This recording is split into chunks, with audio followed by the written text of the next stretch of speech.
We have more to get to, including new developments in the Jeffrey Epstein investigation. The House committee now voting to subpoena Attorney General Pam Bondi over the Justice Department's handling of files related to the late sex offender.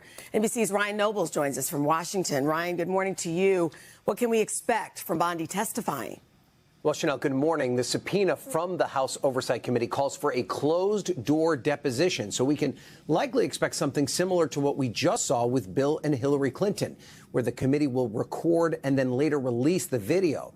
Bondi will likely be interrogated on transparency issues related to the file's release. The Justice Department was required to publish more than 1 million pages of documents last year, but delayed the majority until this year. Both Democrats and Republicans have also criticized how certain names and information were redacted, while many victims were left identifiable. A major development is unfolding in Washington. Congress has now voted to subpoena Attorney General Pam Bondi. Lawmakers want answers about how the Justice Department handled the Jeffrey Epstein files. Those files contain years of investigative material linked to Epstein's trafficking network. For months, the public has been waiting for those records to be released, but many documents were delayed, redacted, or withheld entirely. Now members of Congress say the Justice Department must explain why, and what began as a routine oversight hearing quickly turned into a tense confrontation. Thank you, Attorney General Bondi, for being here today. I'm going to show you two photos. Thank you. I'm going to show you two photos of former Prince Andrew. Prince Andrew attended various parties with Jeffrey Epstein. Under the law Congress passed, you were allowed to redact photos to protect the victims of Epstein's sex trafficking operation. You redacted the photos of this victim's face because you were following the congressional law. Is that correct? I'm sorry, that we redacted the victim's Because you were face? following the congressional law, correct? Yes. Okay. What you just saw was a small moment inside a much bigger controversy, because the Epstein files have become one of the most sensitive issues in Washington right now. For years, victims and investigators have pushed for those documents to become public. They believe the records could reveal who had connections to Jeffrey Epstein and his network. But releasing those files has been a long and difficult process. Some records remained sealed for years. Others appeared with heavy redactions. And many lawmakers say the delays have only created more suspicion. That is why Congress called Attorney General Pam Bondi to testify. Lawmakers wanted clarity. They wanted to understand how the Justice Department was handling the evidence. During the hearing, members asked about redactions, document delays, and decisions made inside the department. But then the conversation shifted. At one point, Bondi made a statement that immediately caught attention. She said there was no evidence linking Donald Trump to criminal activity connected to Epstein. It was a direct claim, not speculation, not uncertainty. A firm statement entered into the record during sworn testimony. And that is where the controversy began, because at the same time, documents connected to the Epstein case were already being released publicly. Those files include various references to meetings, social connections, and interactions between Epstein and powerful figures. Now, it is important to be clear here. A mention inside a document does not automatically prove wrongdoing.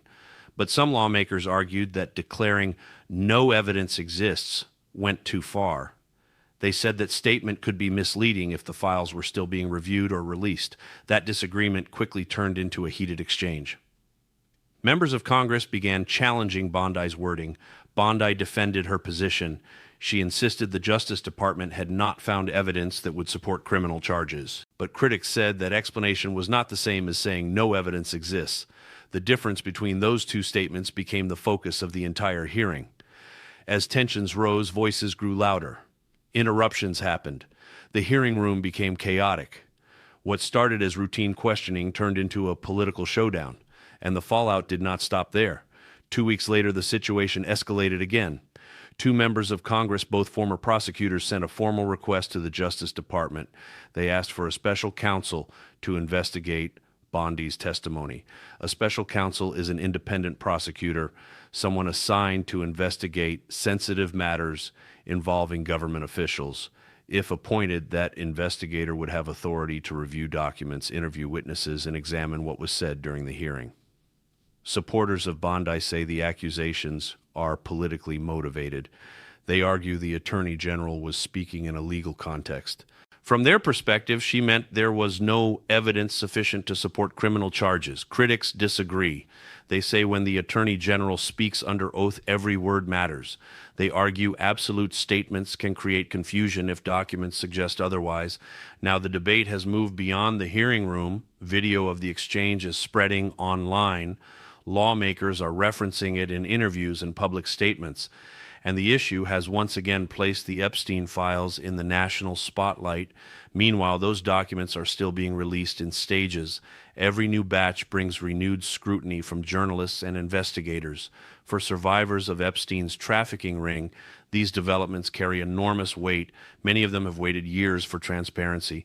They want to know who knew about Epstein, who enabled him, and who may have looked the other way. That is why the pressure for accountability continues to grow. Now, attention turns back to the Justice Department. Officials must decide whether a special counsel will be appointed. If that happens, the investigation could reopen questions about the handling of the Epstein files. If it does not, critics say the controversy will only deepen. Either way, this story is far from over. The Epstein investigation continues to unfold. Documents are still emerging. Lawmakers are still demanding answers. And the debate over transparency inside the Justice Department is only growing louder. What began as a congressional hearing has now become a national controversy, one that raises serious questions about evidence, accountability, and the search for truth. And with more documents expected to surface, the next chapter of this story may be even bigger. Stay tuned.